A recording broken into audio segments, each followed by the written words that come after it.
Mix भेल ready. आज वर्षा पाग जोरे होती बाहर भेल खाइबा को बहुत मन है।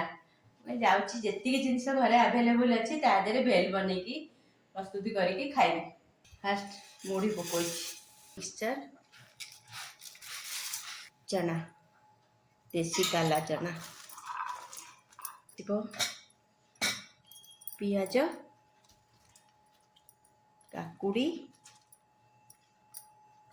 घरे जो जिनस आवेलेबल अच्छी से टमेटो कंचा लंका बस चाट मसला दबा पिंक सॉल्ट लेमन यहाँ गोटे हेल्दी ब्रेकफास्ट माने राति चाहिए तुम यहाँ खाई भी रहीपर तुमको सब आदि मिल जाव हल्का भी सब सलाड भी रहा आदि खजूर चटनी चलतु बनइबा टेस्ट करिया केमती लगुच। हाँ तापर आपको मिक्स करिया मिक्स भेल रेडी।